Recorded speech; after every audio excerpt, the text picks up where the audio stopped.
I still think it's government overreach. Laura has her hand up. I want to just make a comment. So remember a couple years ago we all got really upset because houses that were off the grid within municipalities that had utilities were getting pretty much banned, like they weren't giving them permits. This is the reason. It wasn't because the government was telling them, we don't want you off the grid. It was because the more and more houses go off the grid within these service areas will put a higher burden on the other people that are accepting the services. And for a while, I didn't understand that. I had to look into it because I thought it was just mean. I thought they just didn't want us to do solar and have our own wells, but that's not the reason at all. If you have a bunch of people that are off the grid, it's going to hurt the other service people, the other people that are getting the services, because their services are going to go up. Well, I'm one who believes in the natural gas. I've got 4 natural gas appliances at my house. The only thing that's electric is my air conditioner. Everything else I've got, essentially, is gas. I guess in my washer. My dryer is gas. But I still think $3,050 to add to especially a young person or a retiring person who's building a house, to have to pay to not want something. So that's your average. I can understand paying it if you wanted it. So that's your average, Miss Jones. And again, you have a formula there. So it's got to be dictated by formula. It's the same thing we do with capacity fees and every other thing. You can't have different rates. It's based on square feet, right? It's based on therms. It's based on how many appliances and what would be your consumptive use. That's what it's based on. So ordinance requires when someone puts in gas, because the city pays for the meter and the city pays for the line and the city pays for the connection. So where the cost is you have to have at least 3 of the 4 approved appliances. And then it's based off of the therms that those appliances use. Well, then it should be the same cost for everybody. It shouldn't be an estimate. It's not, because some have many more appliances than just 3, and some have... But it's based on 3 when you're doing the exemption. It's based on the user. So when the permit's submitted, the formula is based on the plans of the building, whether commercial or residential.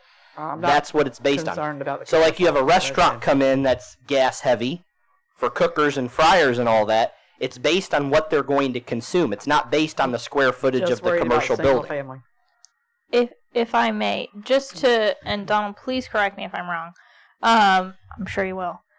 If the concern is single family because the cost is so high versus developers and residential, my experience with developers in all of the municipalities that I represent is that the cost that they pay for things like these get passed on to the home buyers. I'm sure. So it's not a unique situation to a single family home that they would need to pay this amount. You just don't see it in as clear of a way when it's through a developer. But they do take whatever that cost will be, several $100,000. I'm not talking about a developer. I'm talking about a single family that wants to build a single family house. Right. But I guess what I'm saying is the cost is passed to every individual who gets. I'm saying that most developers I've seen have done it, and to the extent that but you could build a house yourself without a developer. But you're going to get the financing. You could act as your own contractor. Saying that everybody ends up paying it. It's just that the developer pays it first and passes it on to not if there's not a developer. Those are the ones I'm worried about. Right, but there's no question about the developer. Right. I have no problem with the developer. Simple, and that's where Donald's little thing come in about $4 a month. That's true completely. If you've gone through a developer and he's paid it, absolutely, and then it's added. But it's if you're a single family unit trying to build your own house, $3,000 is a lot of money. And the capacity fees are $6,500. I mean, that's why these things are in place, is because you have to make your contribution to the people who are invested in the community who've already paid for all these services. So otherwise, you're going to subsidize even these single-family residences by the people that are currently here. You're going to have the same costs. You're either going to do it for the people who've been paying for years and years, or people are going to come in and pay their part. And I'm like Councilor Jones. if you're getting the gas, I got no problem with that. But to infer that because you're bringing your home into Williston and you choose not to do gas, that suddenly you have to pay for the infrastructure that's already there, that people are already paying for, I just think that this is a case of government overreach. I think that the government needs to get out of our personal... If I buy a house, I have to do impact fees for schools, but I don't have any children. There's no difference to that. You have to do what? When I build a house, I have to pay impact fees for children. I don't have any children. I can't say anything about that, but I don't like that either. It makes no sense. It's the same thing. I have to contribute because I'm moving into an area. I have to contribute. Two further points here. Go ahead, Mr. Mayor. Okay. I understand what you're saying, and I've never liked those impact fees for children on the schools and all that other stuff. But that is part of being in the community. Right. Personal consumption of how you want to power your house doesn't need to be dictated by the government. So, Mr. Mayor, I can disprove that one point just in this way. Go ahead. So, where are your gas lines? Where are they found? Where are all the gas lines in the city found? In the city? Yes, where are they found? Underground, correct? Yes. Underneath our streets and our right-of-ways, Yes. correct? Yes. Okay. Most of the gas lines are in the streets. So even if you're not consuming gas and you're not a gas customer, you are responsible to pay for the repairs of the road through the fees that you have through the general fund, through the roads department. So whether you're a gas contributor or not, you are partaking in gas infrastructure. When a gas main needs to be repaired, a valve has to be dug up. When we rebuilt the gate station, those monies came out of funds that all citizens pay for. So you can say, I don't utilize gas. But if you utilize gas, roads, power, water, sewer, they're all in the same boat because they all have intrinsic costs that are collective.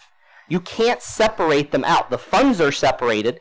Their profit loss margins are separated, but you can't separate people's responsibility for that infrastructure. That's my first point. The second point, I want to remind everybody that up until a couple of years ago, gas had not operated in any way in a profit. It had operated at a massive, and when I say a massive loss for years and years, where the electric department was bailing out by the hundreds of thousands of dollars the gas department.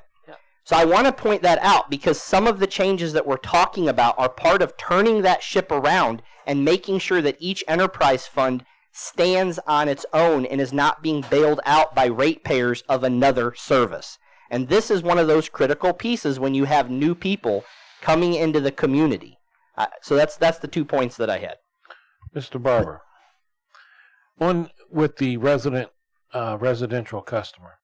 So if I came in to the city and bought an existing house, No fee. no fee. So it's only building. It's only new building. Okay. It is no current building. If you move into a house and that house does not have gas, you are under no mandate.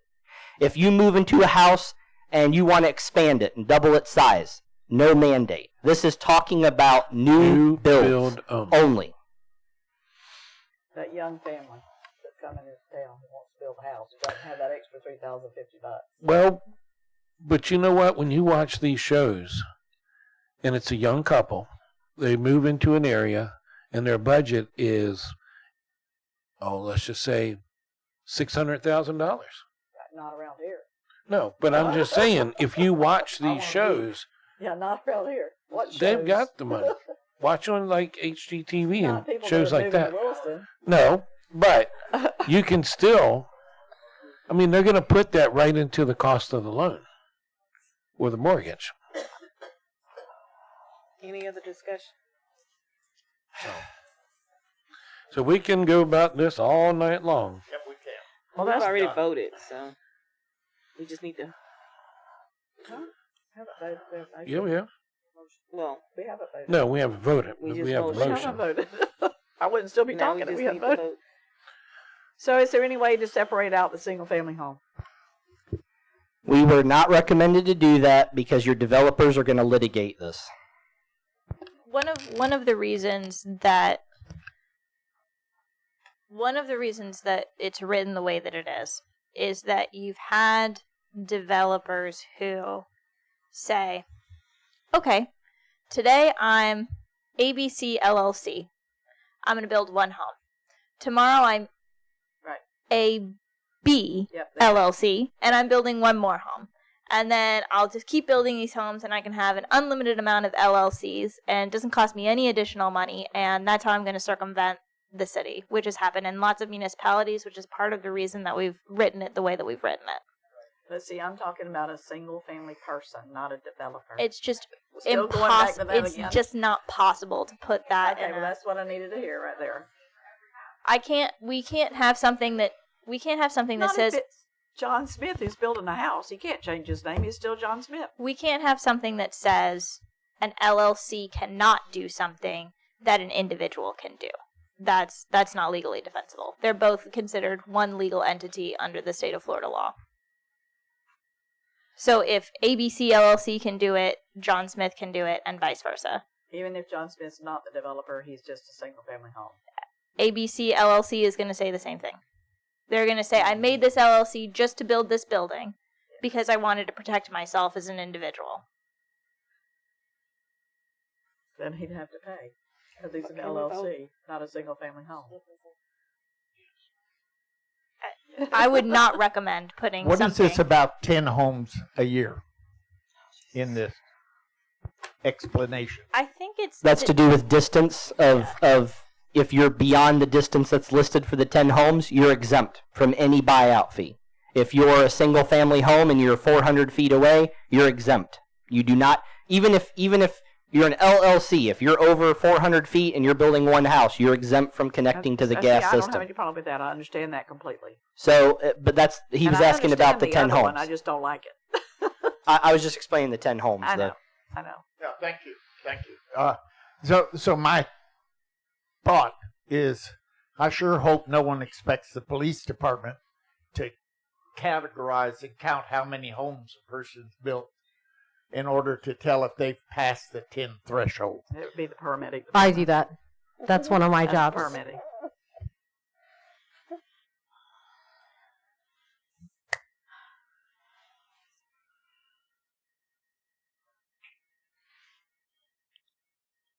Any other discussion? All right. So with that, I'll entertain a motion.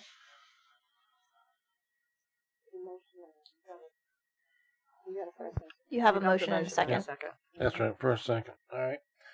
Since we're not going to have any more discussion, seeing none, we will vote. All in favor, say aye. Aye. Aye. Those opposed? No. All right. 3-1.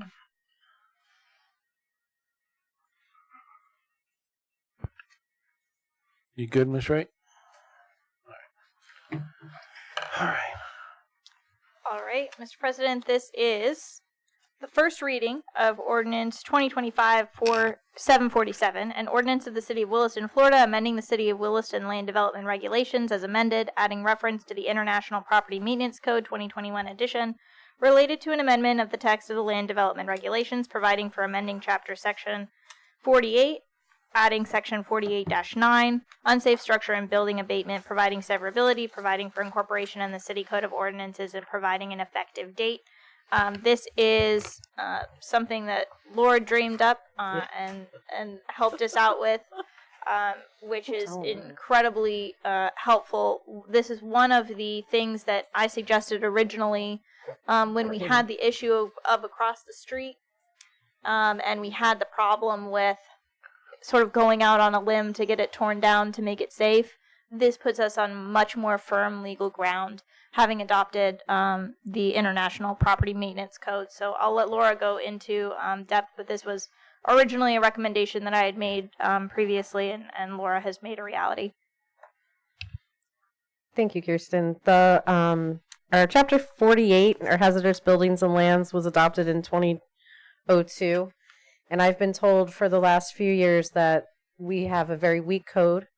You guys do give me some suggestions at meetings of properties that need a little bit of work and a little bit of push from code enforcement. but we don't have much other than tall grass and this kind of blanket hazardous building. Now, if a building's falling down, our code enforcement officer can pretty much tell you that that's a hazardous building. But if it's just vacant and he's not really sure, he needs some more details to be able to bring those people up to code and to help them out.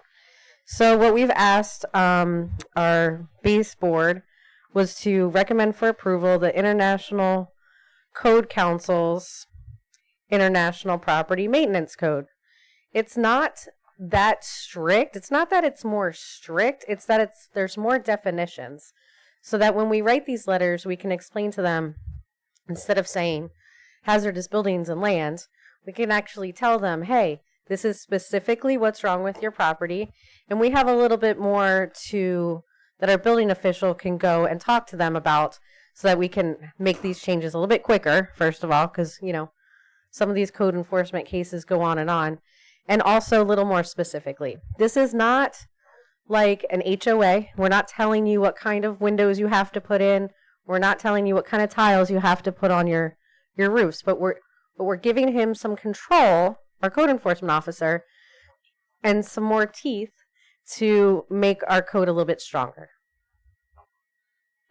And there may be things in there you don't 100% agree with, and that's okay. We can make changes in the future if things aren't working for the city of Williston. But this has been adopted by many cities, many counties, all across the world. It's an international property maintenance code. And I will add selfishly that this makes your city attorney's job much easier, because the definitions are much more clear than what you have now. So we're on much more firm footing. Are you suggesting we should care about making the attorney's job easier? I'm suggesting I would love it if you did. Oh, okay. I can actually speak to this too, because this was something that Safe Build had recommended when I was in Bronson. Is it on? It's on. Thank you.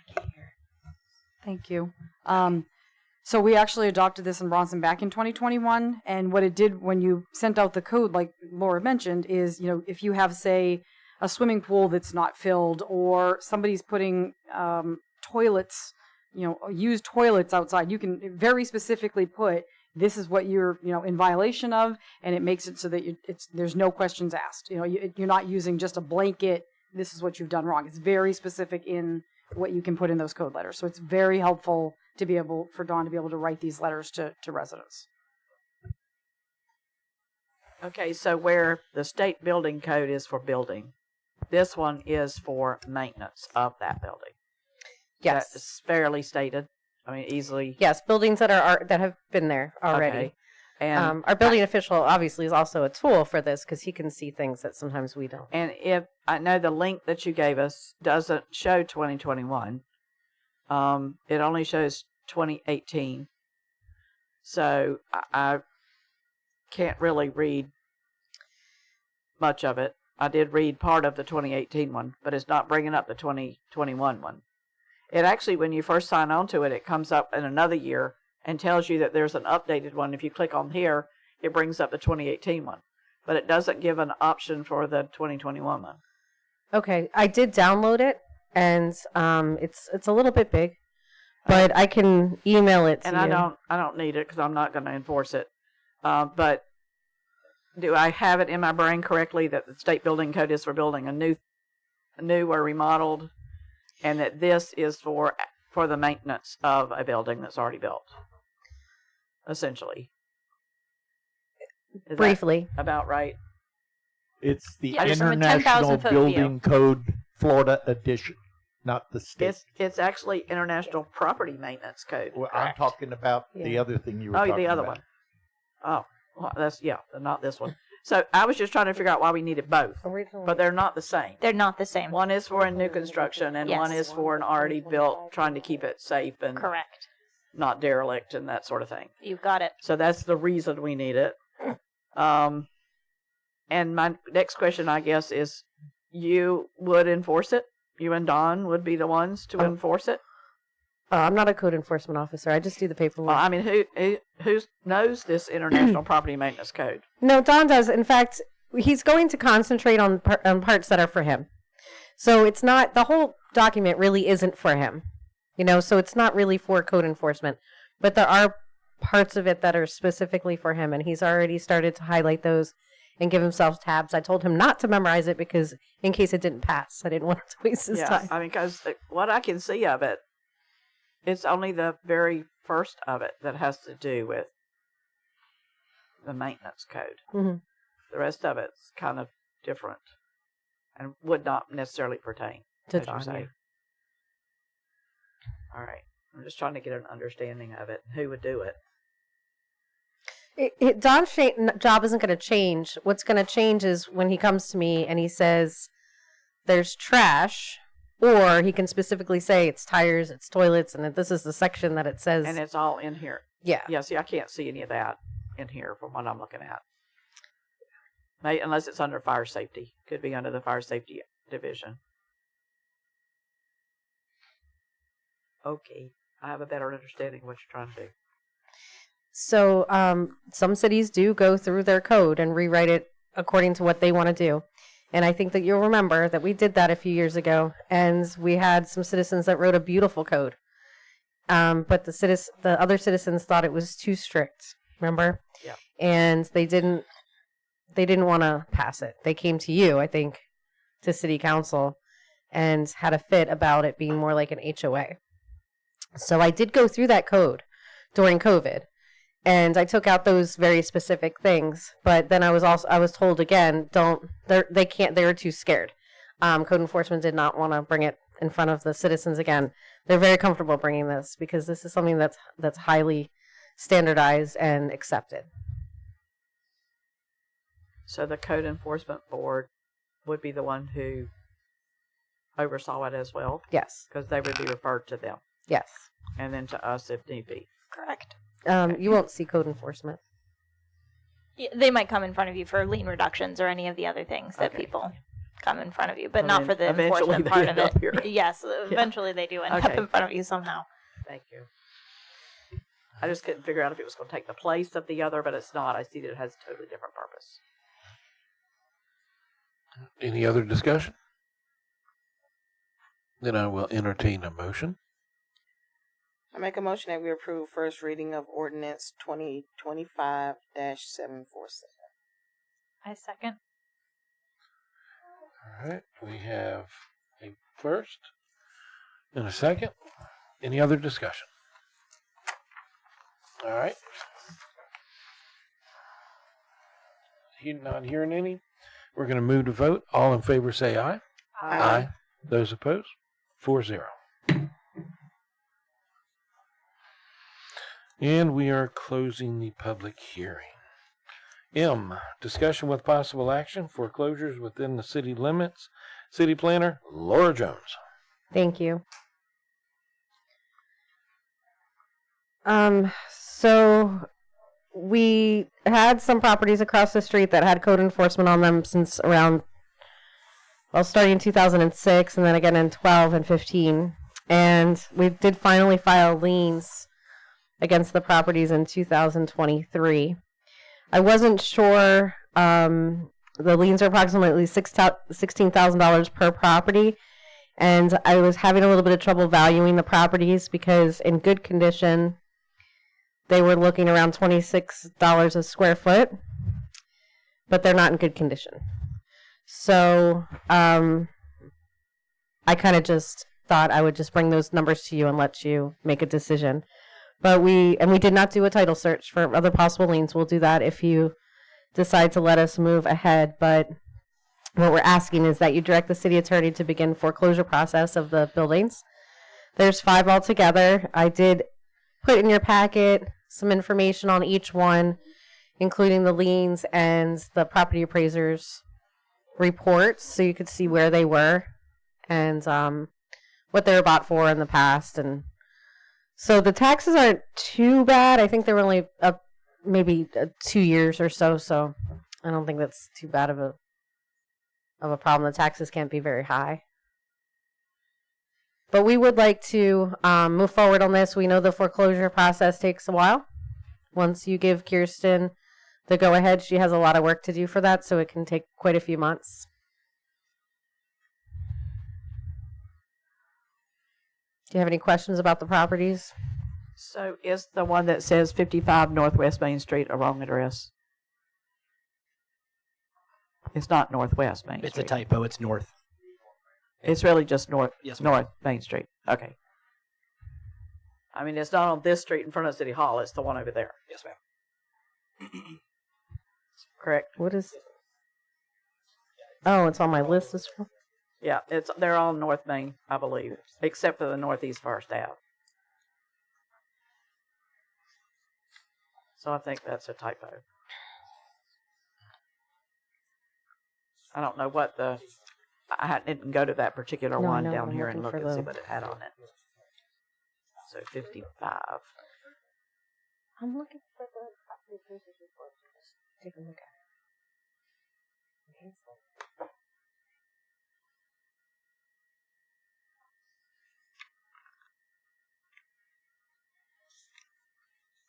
There's 31. That says North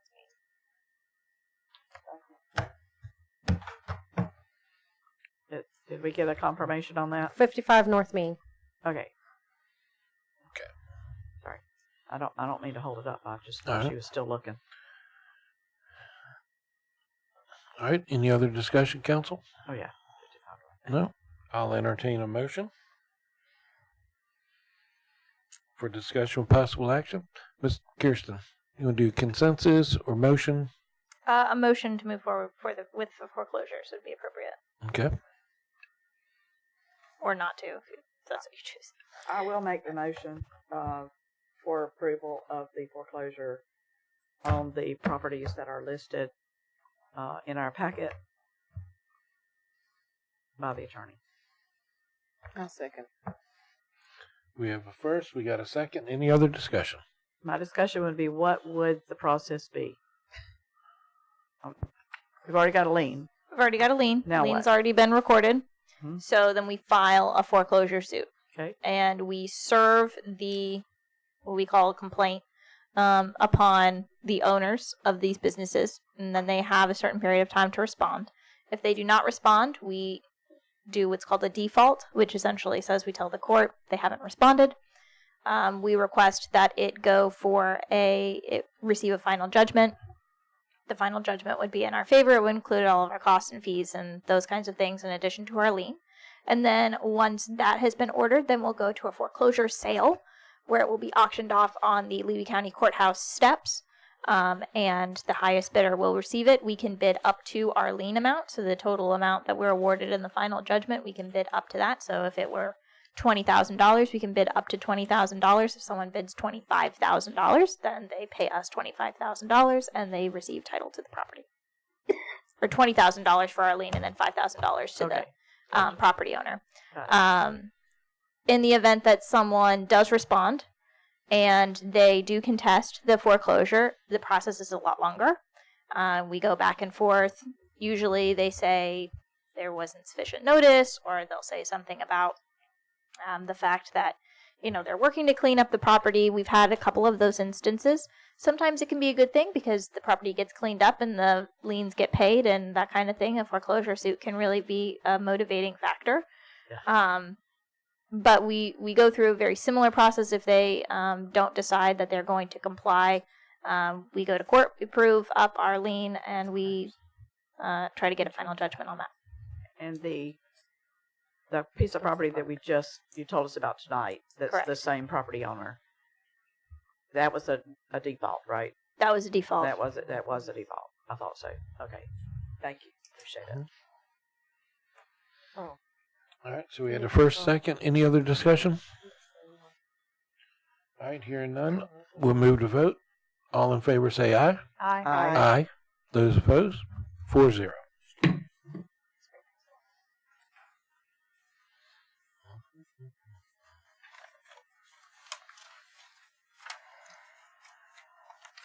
All right. In discussion with possible action regarding the code enforcement lien reduction program and its policy. City Planner Laura Jones and City Attorney Kristen Badu. So at the previous meeting, we had a discussion regarding a desire to have a lien reduction policy, something formalized, something that we can look to and provide us some guidance. So we put together sort of topics, which is what we discussed at the last meeting of if you make certain decisions on these topics, how you want to address them, then I can create you a more formalized code or policy rather. So these are just sort of the considerations for you all to keep in mind. I put together as well, I provided lien reduction policies from a couple of other municipalities so that you could take a look at what peer cities are doing. But these are really the sort of major decisions that we would need guidance from you on in order to create a policy. So happy to answer any questions that come up. Okay. Any discussion? Miss Meredith? I mean, I think I expressed my thoughts pretty clearly at the last meeting that, you know, we're going to continue to have blighted and abandoned buildings long term in this community if we do not put some backbone into our code enforcement. And a 90% reduction is not backbone. And I'm also very concerned about any arbitrary reduction because I think that's quite unfair to citizens. That one person, because maybe they know somebody or they built a business or they were the basketball coach, might, you know, and they do good in the community is going to get a reduction that the next person who moved in and bought a piece of property. And it does happen. And how people feel about other people and their commitment to the community does bias that. And there's no way around it for any of us. So I'm just want to protect all of us from that, myself included. I agree. We got to be steadfast from here on out. I can tell, of all the ones I read, I like Sanford the best. Didn't see what you saw, I did not feel like there was any structure. There was just an application process and a tell your sob story and we'll consider it, which is exactly what we have right now, just in front of the city council. I didn't see any guidelines that Sanford had. That was my concern with theirs. Unless I completely jumped ahead. Yes, so point me in the right direction, please.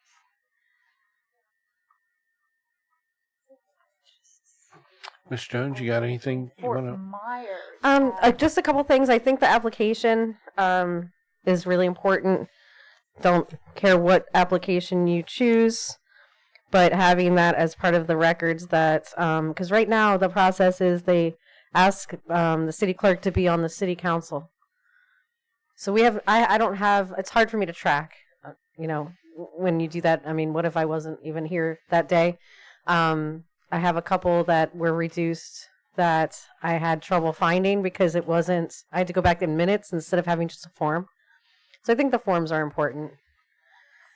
There's a couple different formulas. They're all pretty much, they're similar. You know, there's the 1 to 3 years, the 3 to 5 years. I mean, that's up to you guys.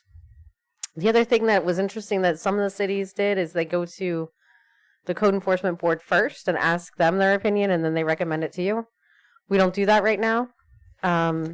We only do that before a lien is filed. So that's something that you could consider so that all that vetting is done previously. And in the part 2 of the agenda on page 29, this is part of the Sanford one, where it talks about the application for satisfaction or release of code enforcement liens. That's the title of section 2. When it talks about when they would be allowed.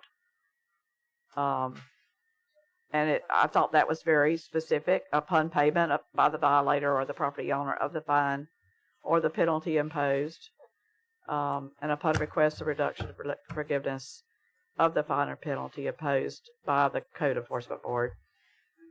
And then it has the application that has all the parts and pieces in it that gives you the information that you need.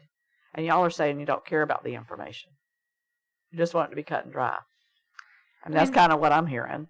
I guess I would say that I do think as I mentioned at the last meeting, I do think that there should be there should be criteria for circumstances that are beyond somebody's control, hospitalization, deployment, those kind of situations that they can apply to the BAC and say, listen, like, this was the reason, and they can get an extension or a deferment of the fines and give everybody some buffer time. Like, I don't want us to be heartless, obviously, but when we've got buildings that have been sitting abandoned for 15 years, I don't really think there's any excuse, or 10 years. Yeah, but those particular ones, I mean, they've only recently had fines on them. And that's a problem. I agree, but we don't assign the fines. Somebody else does. And when you go farther in there, when it talks about the property owner who acquired the property, if they acquired the property with a lien on it, you do this. If they own the property and there was no lien on it, then you do this. And if the title insurance was issued and they found the lien, this is one, you do this. If they didn't find the lien, then you go back on them. I thought it was very specific. Okay. And I did see, and I was wrong. I mean, they that's did the way have, I read it. They did have some calculations down below for minor infractions, and And it goes on to say the request of the waiver or reduction of the lien shall not be granted if previously reduced or the amount of the lien, regardless of whether the request is received or the original applicant for reduction. And it tells about if they've reduced it once before or been under code enforcement before, that they don't reduce it. I liked that. I thought that And was specific too. Regardless of whether the property was still in the same ownership or not. Right. Exactly. I just And for example, Laura's got one right now that's like that. It's a second owner and it's bad again.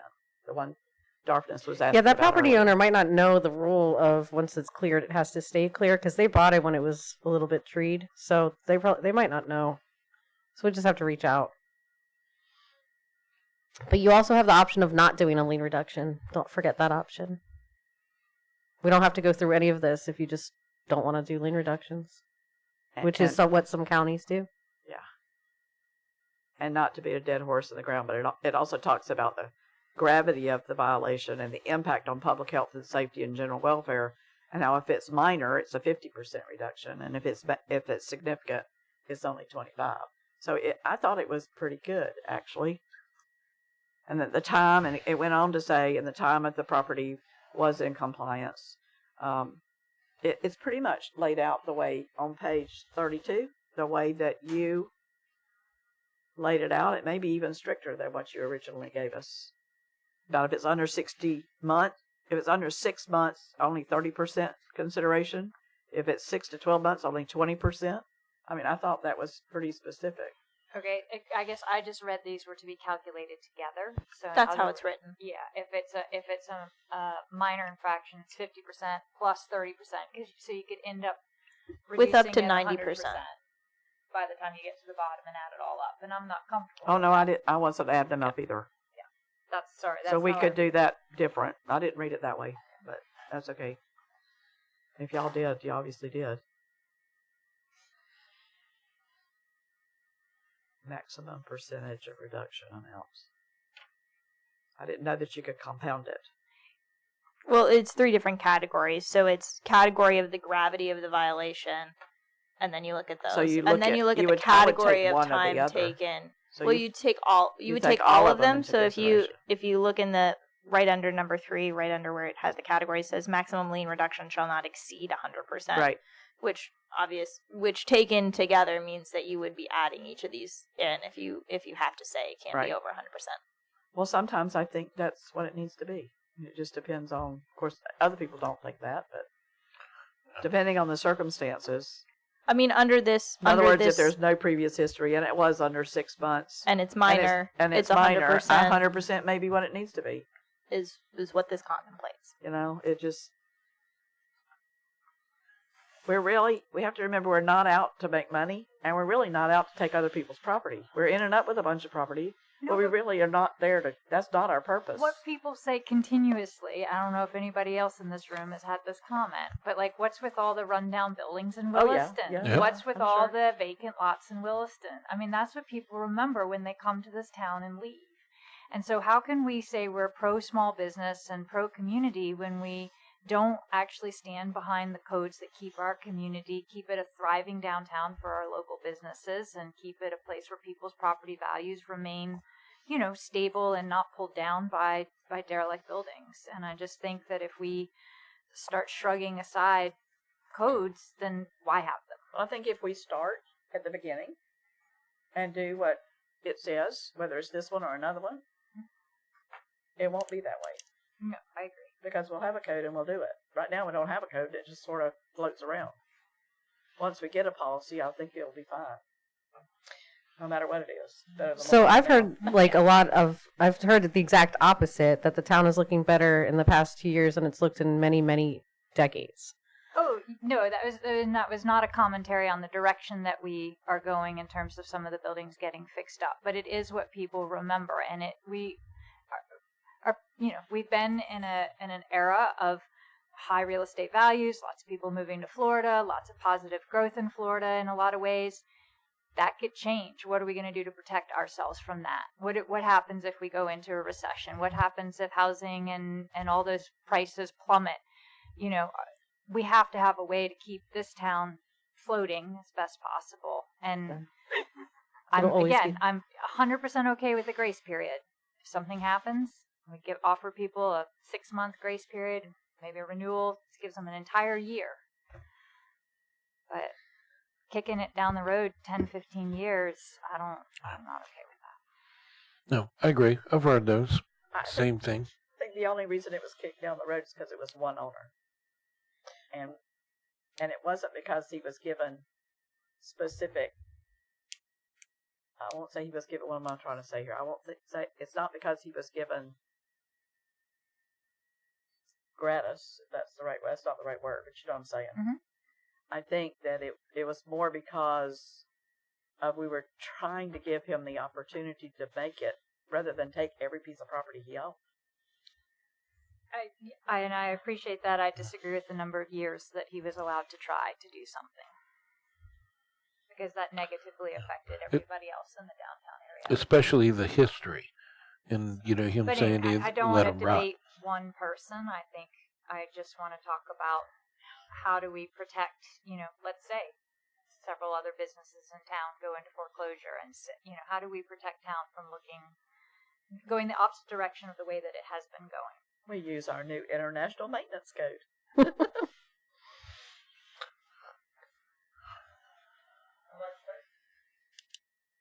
Pardon me? Sure. Come on. You've been here this State whole your time. name and residency and all that good stuff.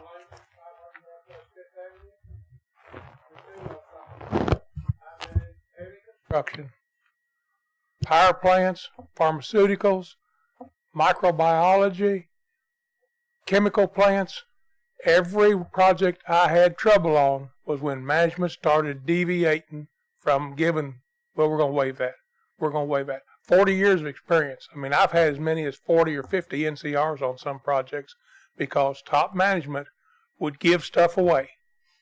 The ones I had success with that we closed and made money on, there was no gray in that damn contract.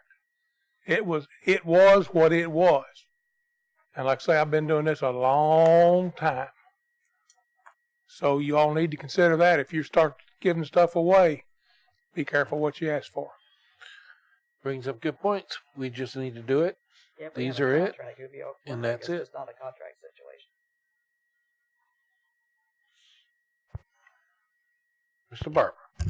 I sit on a board in another county, and I just want to say, if it gives you all any comfort, the mere fact that you're considering any lien reductions is very kind, because in the county upon which I reside and the board upon which I sit, there is a zero tolerance. So, if people make a comparison and they say, you guys are going in a certain direction, you can assure them that their neighbors don't have the kind of grace that you're even attempting to discuss. So that's just what I wanted to mention.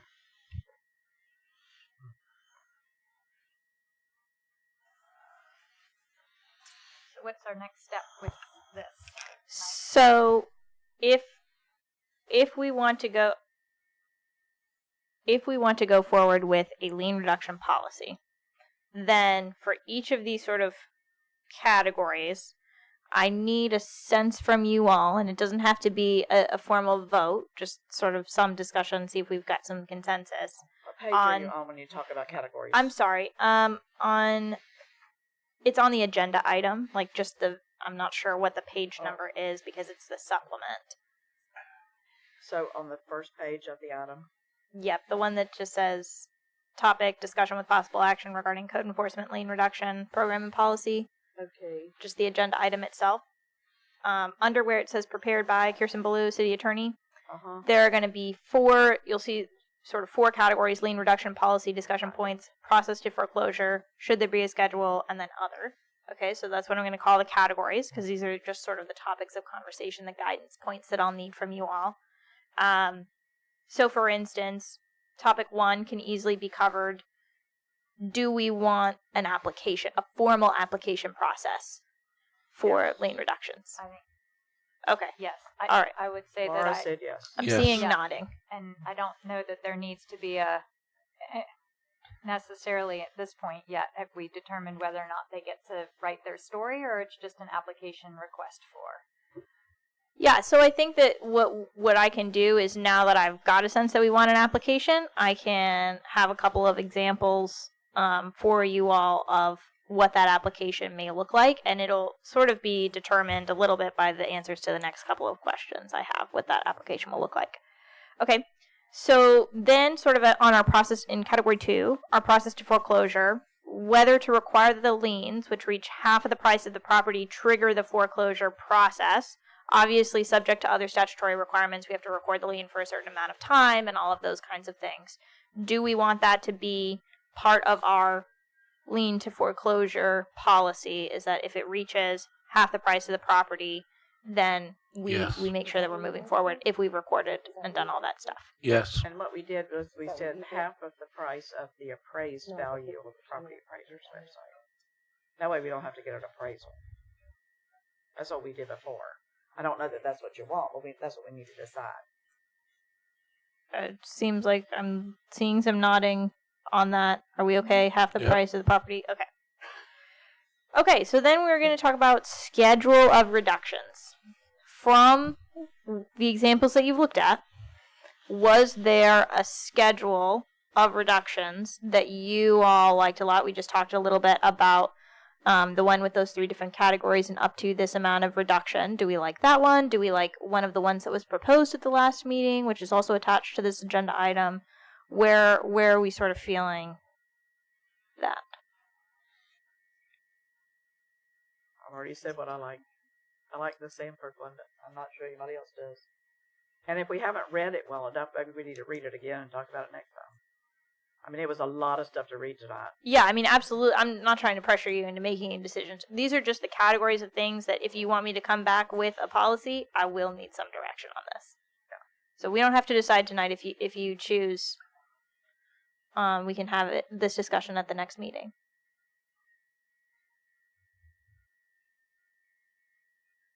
I'm good with that. Table it till. That's fine. Is that good? Do just this agenda item. We'll just table it. We'll come back once you've had some more time to compile your thoughts.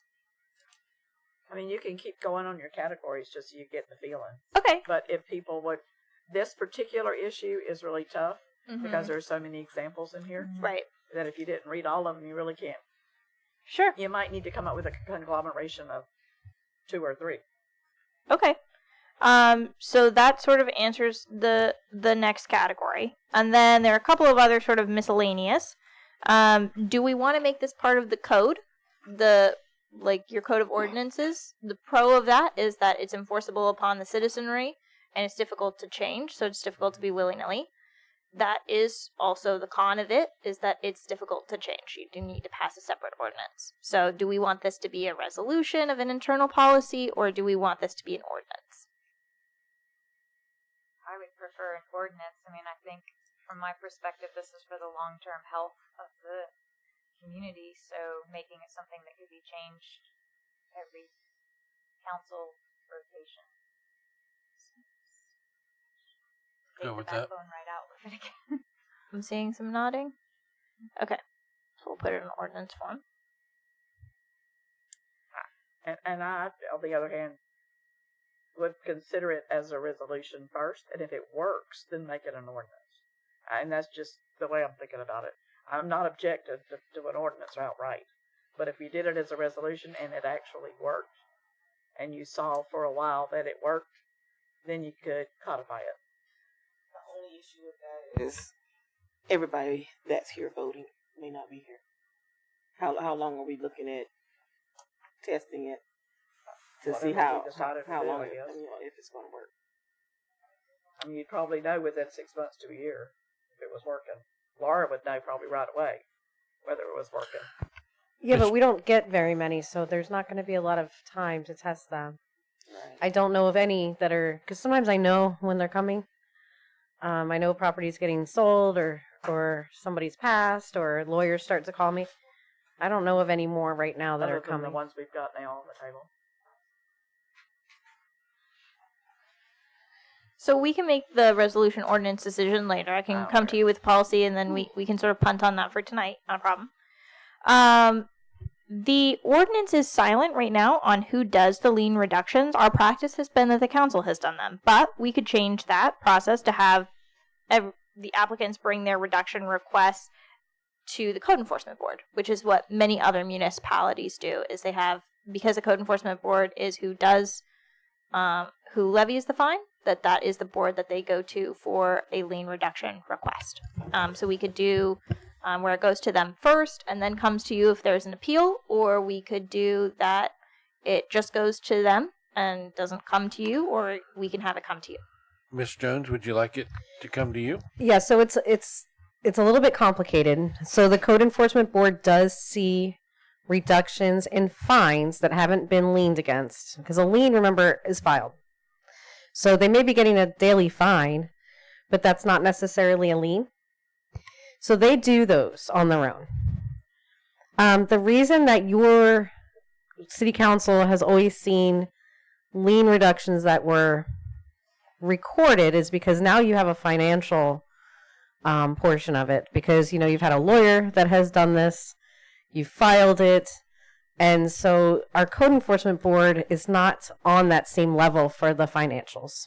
So what I do suggest is that you let them recommend something like we do with the planning, because they can listen to the story and they can do all that. They can vet it for you, and then they can make recommendations for you. And it's not that the property owner can't still come and make their plea again, but at least the property owner will be more prepared about what you're probably going to say.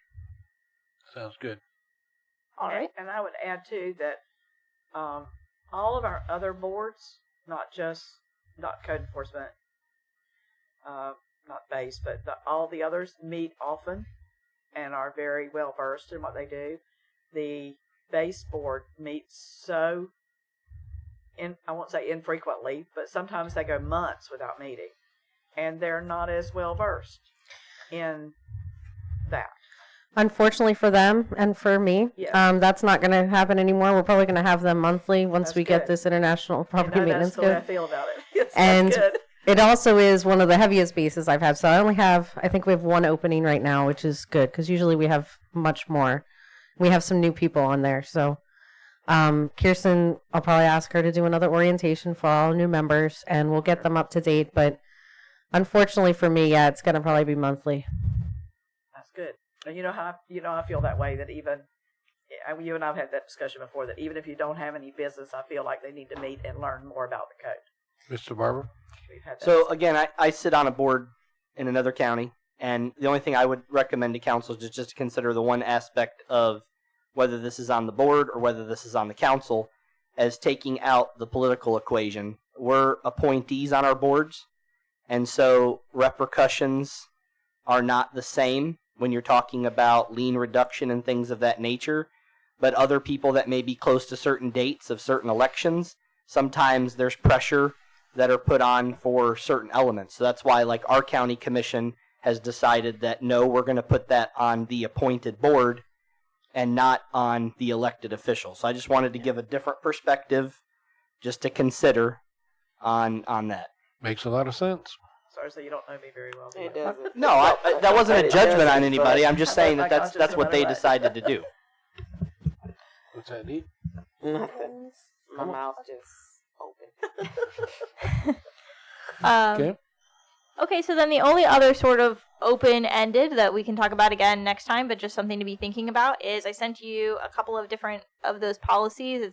It's the entire policy. So if there's anything that you see in there that you say, hey, that's a good provision, I want to make sure that ours has that, just shoot me an email and I'll be happy to make sure it gets added to ours. So the items that I have that we're sort of punting on for tonight are the explicit reduction schedule, which I will just leave a blank for, and then whether or not we want to pass this as an ordinance or a resolution. So I'll just bring you sort of the meat of the policy at the next meeting, and we can have a discussion about those 2 points. And I just have one, just to clarify the difference between the liens and the fines, and maybe Laura can help me with the answer to this question, which is, by the time it becomes a lien, how often have the fines been forgiven, if at all? Never. So where's the tipping point where it goes from fines to liens to a place where you can no longer take them off, that they have to come to us to take them off currently? So right now, I'm trying to file all daily fines as liens. It's paperwork. Mm-hmm.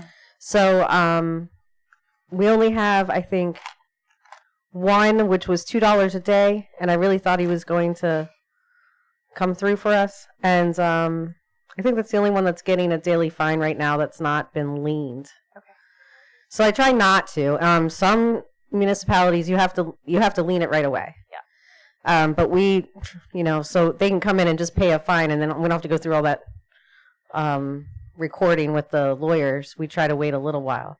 But that can be part of the policy if you want it to be. Yeah, that was my next question. Would part of like the sort of grace period, like that sort of the time to tell your story and ask for forgiveness, be a period of time, a phase that it is fines only, after which a certain number of months we're like, and now automatically, so then it takes the burden off of you to say, well, in 3 months this person went to a lien, but 6 months this other person, I let them have 6 months, which again, back to the arbitrary concerns. But if, like, at a certain point, at a certain timeline, then it becomes liens, and then it's very strict how much we forgive it by. Whereas prior to that, it can be, if somebody makes effort or they have exigent circumstances that prevent them from being able to.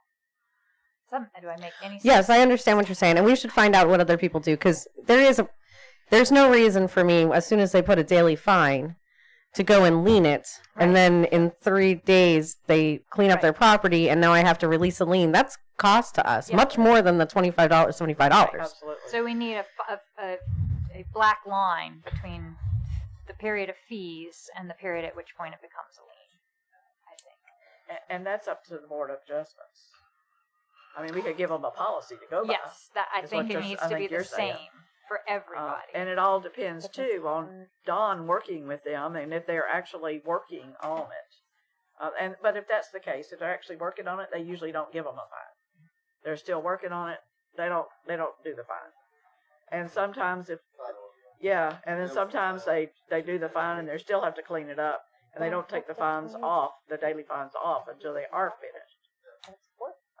And that's at the point they can forgive it, and it doesn't ever make it to us at all. I just think we it don't needs even to know be- about it at that point. I can posit Absolutely. something like that. Yeah, fair from citizen Sure. to citizen. I don't think it should Yeah. be 3 months for one and 6 months for the next and 9 months for the one after. I Sure. just think it has to be Yeah, it just depends on how sporadically they're cleaning it up.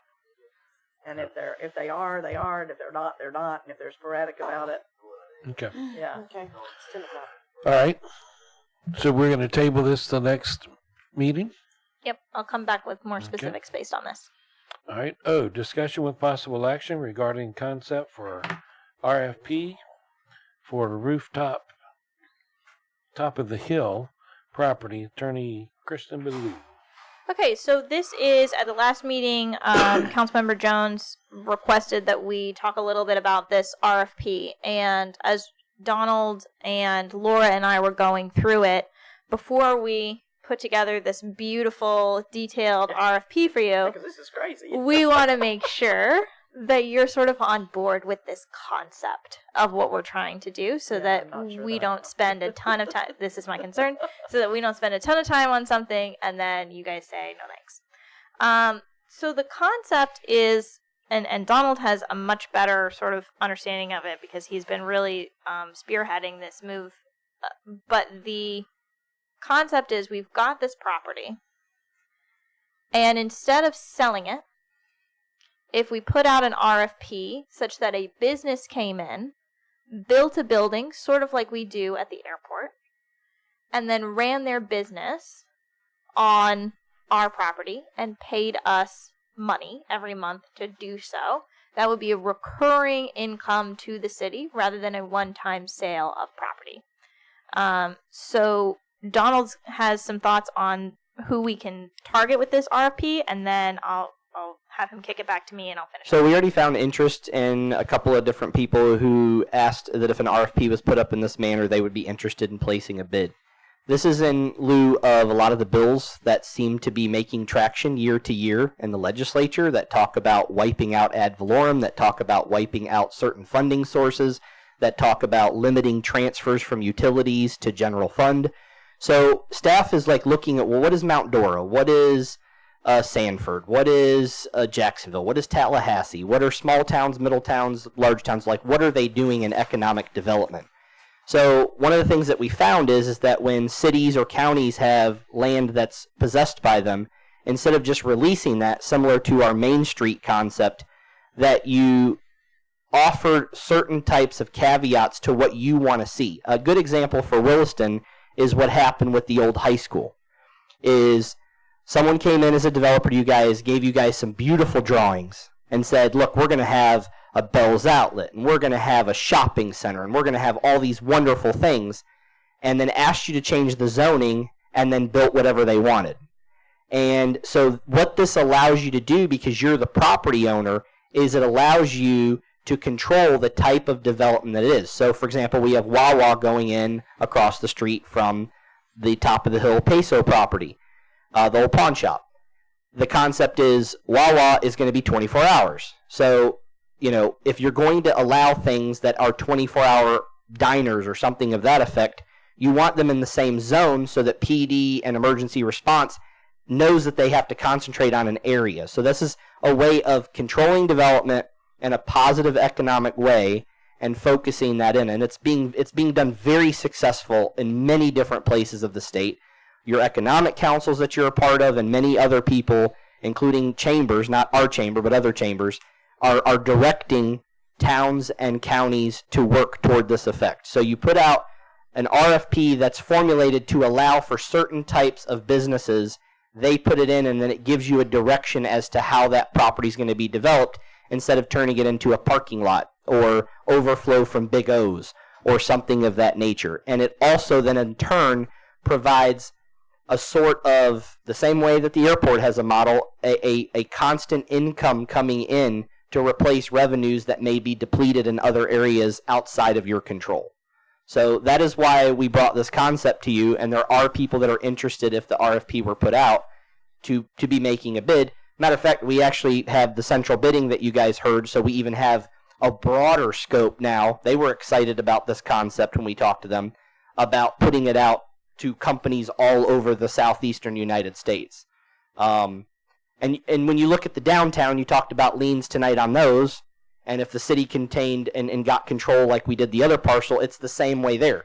Do you want a hotel? You write that RFP to focus on a hotel. Do you want a gym? Do you want a boutique shop?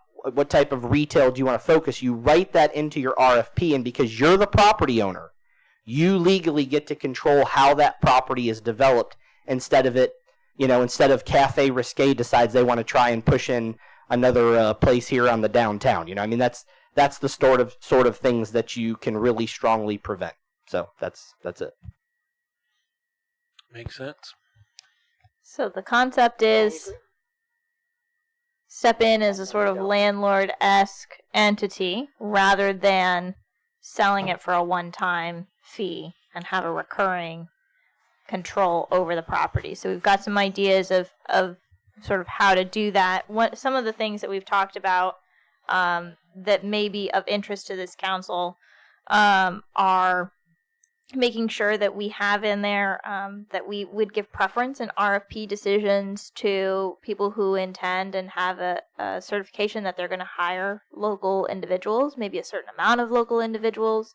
So you can build the RFP to look the way that you want it to look and to attract and incentivize the kinds of businesses that you want. One other thing too, the grants that we've talked about with large companies. I know that even Benton has dealt with this about if a company offers to come in and they offer so many jobs through the Department of Economic Opportunity through the state of Florida, that there are grants that if you say I'm going to employ this many people for this much and this is their salary, you can get grant funding.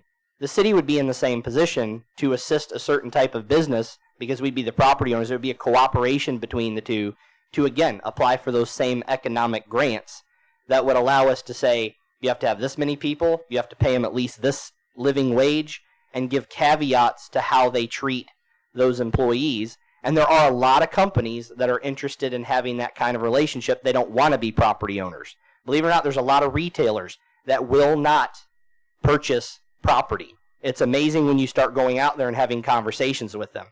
And I'll give you one other example, the Villages. People thought the Villages was crazy because they went even further. It wasn't even that the Villages owns the property that Home Depot and Walmart and others are on.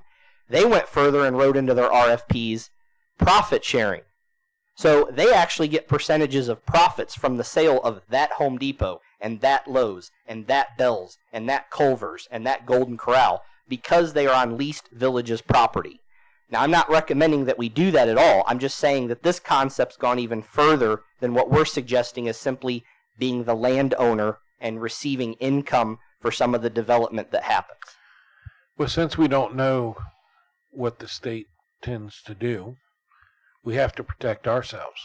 Because if they cut money from us, we got to find out ways to make it up. Many cities are considering that possibility. Okay. Any other discussion, Council?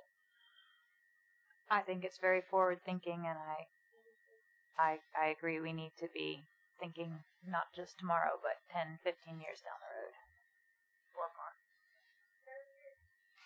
more. I'm not convinced that I want to be a leaseholder. You keep saying that. I have.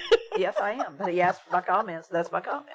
But you own a I know business. you say that almost every time we talk about it. What do you But mean? you have a business. What's that got to do with anything? It's the same thing. If you own the property. It's not. So Because they could build, and Donald's saying that there are companies that don't want to buy the property. They want, but why would you come and build a building that cost $1 million or $500,000 on a piece of property and not on the land? I know this is going to sound crazy, but some of the companies don't want to get into land possession because it's disadvantageous to their stockholders, their investors, their options. Their stockholders do not want to get into the real estate business. And the reason for that is because I'm not sure I want to get in the No, real and estate business. I'm not suggesting we do. You are. No, I'm suggesting that we maintain ownership of the land. Which is the real estate business. The building that's built would be the same way as if Monterey tomorrow decided to bail. Guess who owns the buildings that are on it? So I'm suggesting the exact same thing that we have. I guarantee Monterey wouldn't leave until they had a new buyer. Same thing with Butler Plaza. And I'm not sure that they Correct. They're making a lot of money. Well, again, what I'm saying is there are many companies, and when you talk to about economic development, that if you look at the trend of the big I can box think of stores, one. I don't know of any others. how many Big Lots just closed and are now starting to reopen? They did not want to be landowners; they were leasees because had they owned the properties, they would not have been able to liquidate, reformulate into a certain type of chapter bankruptcy, and then be bought out and have their businesses reopened. That is many reasons why the large retailers do not want to get into the land-owning business. That's the trend. JCPenney's are going out, Macy's are going out, Sears went out, but then some of them come back immediately. Red Lobster's closed 200 locations and then a couple weeks later reopened 100 of them because they reorganized. Again, they're not landowners. They lease the property. So this is a trend. So Wawa does not own their properties. They lease their properties. I don't know that it's a trend.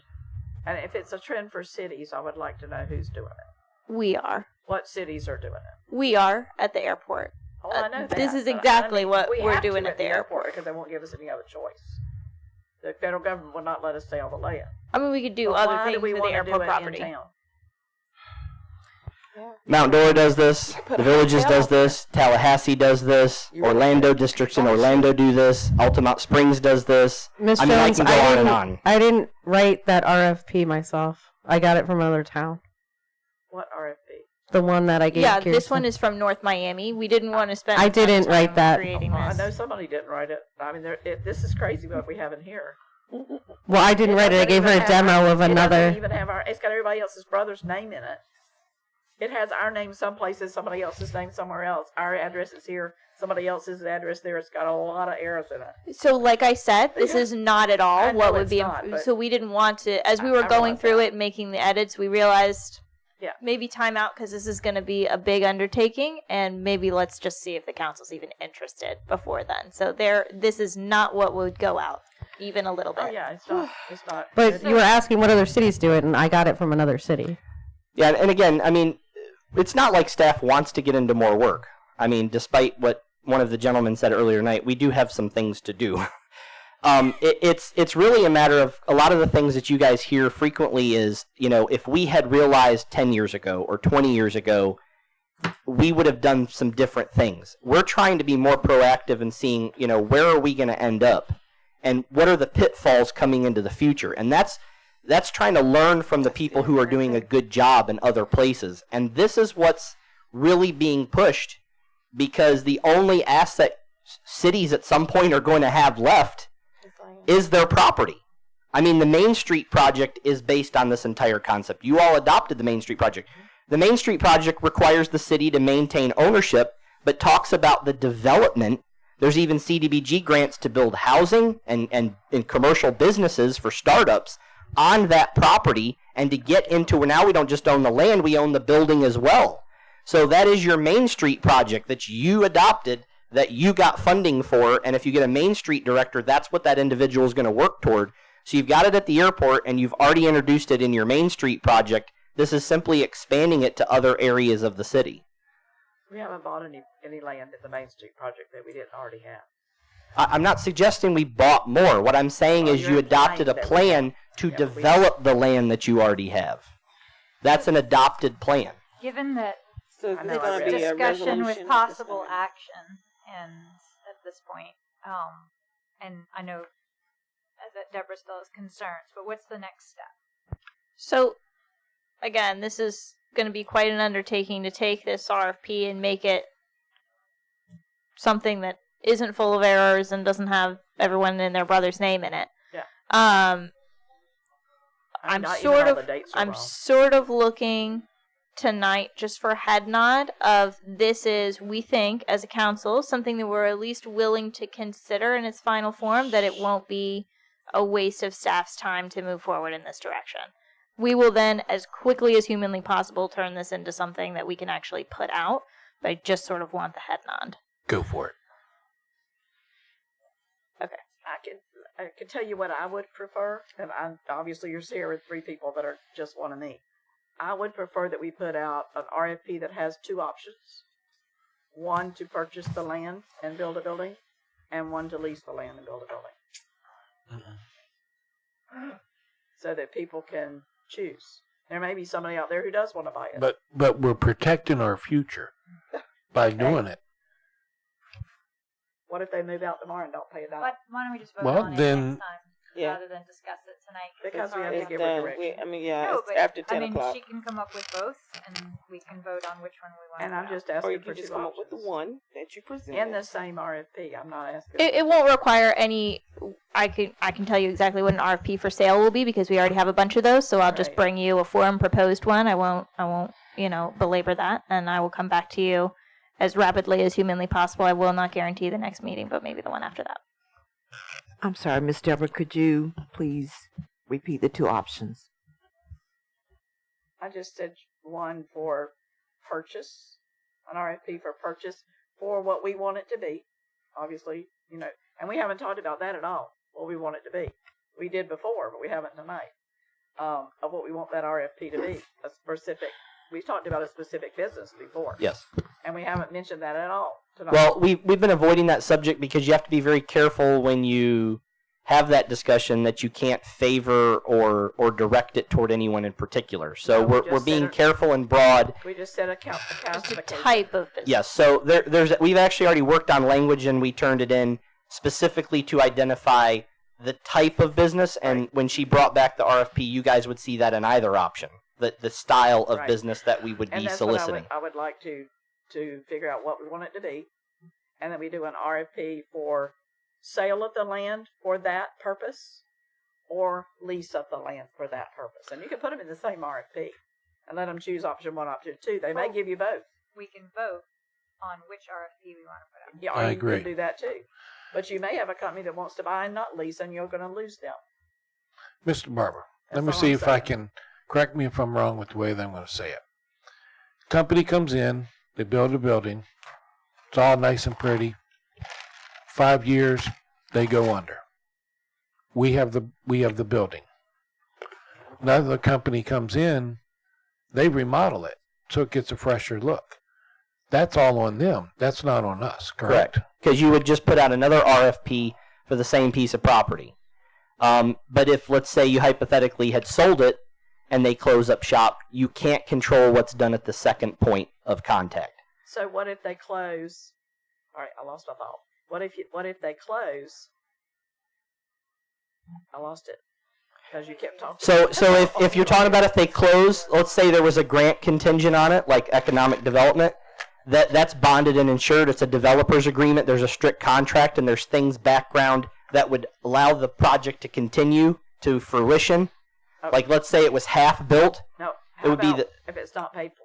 That was what I'm going to say. But Again, if they close and the bill is When not they paid would be for. awarded the bid, part of that would be just like any other developer's agreement. They would have to put up a bond, a license, an insurance, all of that. So if they abandon the project, the city would have the funds to complete it as the scope, and then we would just have a free building. What I'm saying, if somebody comes in and they build a $500,000 building, Yes. Including everything that's in it, and they close in 5 years, Mhm. but they haven't paid off the $500,000, They would be bonded and licensed and insured and all that, and the building would be that would pay for For it. the Correct. cost of the building. Yes. correct. Huh? The property wouldn't be indemnified by it, if that's what you're inquiring. It would be on them. So that would be part of their bankruptcy. Well, I that would know be it a would be on lease. them, but it wouldn't be paid for. So the next person would have to pay the mortgage. No, I don't know how. because it would be Beca- bonded and If I may, the That's what not the kind we're of bonds I'm used to. So you're going to have to explain that to me. what we're talking about here is not something that you can get a mortgage on. So you can't have a bank. A bank will not provide lending on a piece of property that you don't own. They do at the airport. All day, all night. Keep The- explaining. Keep going, Keep Ms. going. Lou. Yeah, you keep going, but that's not quite the case. You can't have a piece of real property. So building is one thing. Real property cannot. Oh, not the real property. That's what I'm saying. I'm Is saying that the you building cannot what I'm have- talking about. The building's not paid off. That's what I'm saying. Please can you continue, let her Miss finish Blue. her statement, Ms. Jones, and then comment, please. Okay. So a bank cannot provide lending with a security of something that is not owned, right? So like the land itself, that is not an issue. To your question that you've clarified, the building itself is why we have the bonds and the sureties and the requirements. We say you're going to bond us up to the cost of your building, however much you're going to mortgage. So they're going to go and they're going to say, okay, we've got to build a $500,000 building. We get a $500,000 loan from a bank to build a $500,000 building. We have a surety bond that says you are bonding us up to $500,000. So in the event that you leave the building and it is not finished or it's not paid off or whatever the case may be, we take on the surety bond to pay off that remainder, because what is built on the property, similar to at the airport, will become our property. Does that make sense? Mm-hmm. Okay. Ms. Jones. Does it not make sense? I'm happy to What clarify you said more. makes sense. It's Okay. just not necessarily the case at the airport. They don't require bonds at the airport. You may in this RFP, but out there they're going and getting a mortgage and they're building a building. We've got lots of different Yeah, ways that we it's do not this at what's the happening out airport. there. Absolutely true. So we're going to bring this back we're to good? the table. Yes. I will bring it back.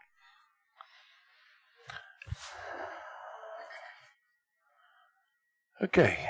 2 more. Miss Wright.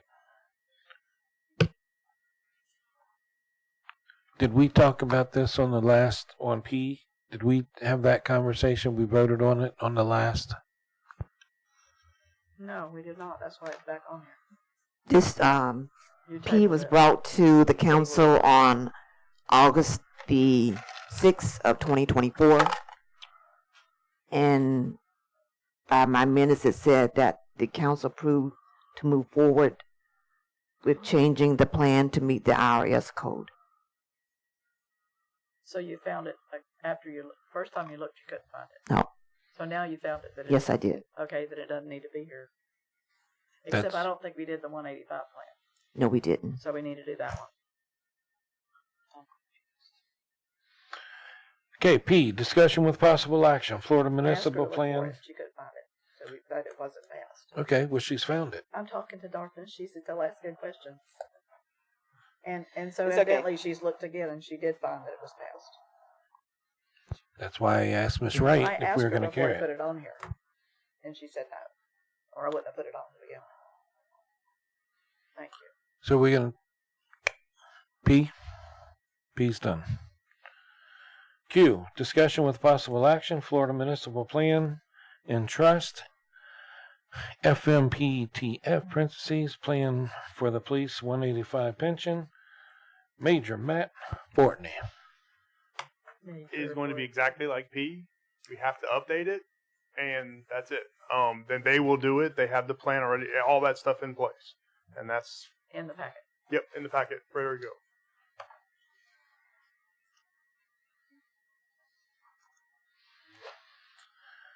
Miss Kirsten, what do we have to do? Consensus? A vote would be appropriate. Vote? All right. Then I am open for nomination. I move that we approve the Florida Municipal Plan and Trust Plan for the Police 185 pension as written. Second. We have a first, we have a second. Any other discussions? All right. Hearing none. All in favor say aye. Aye. Those opposed? 4-0. All right. Item 8, public participation. Do we have anybody who wants to speak? You're the only one left. I Everybody think, else gave up on I it. think the other young man wanted to speak, but I guess we took too long. I know. Item 9, He said announcements. He did. I asked him, and He he did. He He left. wanted to speak. I asked him once, and he wouldn't tell me. So Item 9, announcements. Staff, got any announcements? Yes. Yes, ma'am. had to do with this utility. I just want to let Mayor Goodman, Councilmember Jones, Councilmember Martin, May 13th, investiture ceremony will be at 6 o'clock. Am I not on there too? You should No. be. You should be. Yeah. They have to get sworn in again. We I didn't thought have was an the election, mayor. But it's downtime. I'm to swear sorry. in. I'm sorry, I got it wrong. I do apologize. Let me repeat that again. Vice President Hines, President Cox, Councilmember Martin. Investiture ceremony, And what's May that date? 13th. Give me the date again. May 13th. 8. May I 13th. thought you said 8/13. No, May. May. 3rd. May the 13th. I just want to give everybody a heads up so you can mark your calendar. That's Yes, the meeting between the meetings, correct. which is what the charter says it has to be. Yes. All right. Staff, anybody? You done, Miss Wright? I'm sorry. At 6 o'clock, did you say? Mayor, he's gone. Yes, ma'am.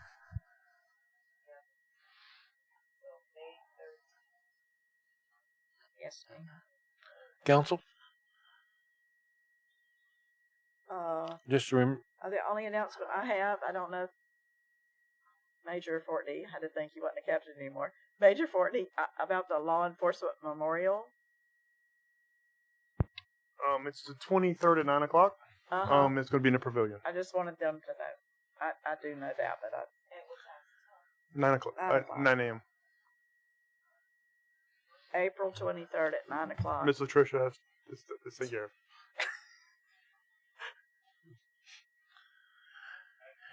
And we have plenty of security. and council, I would think so. council, just a reminder, July 3rd, 4th of July parade. We're in it. So bring your guests, significant others, families.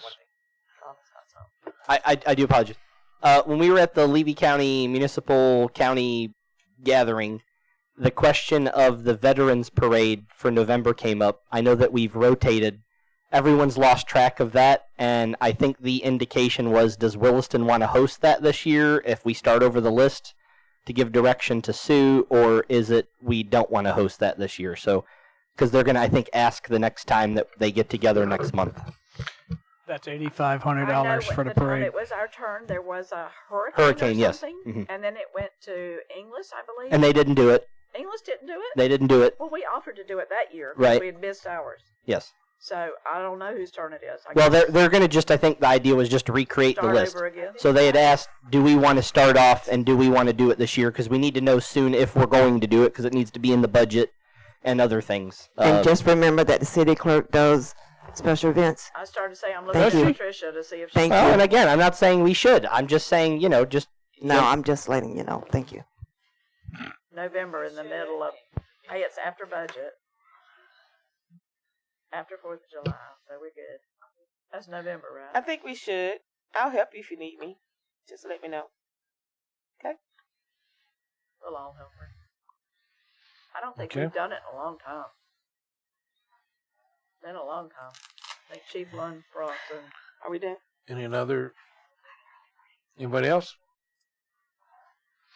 All right. Item 10. I vote we adjourn. You got to let me finish. Time is now 10:23 p.m. and Second. we have a first. We got a second. All in favor say aye. Aye. Aye. This meeting is adjourned.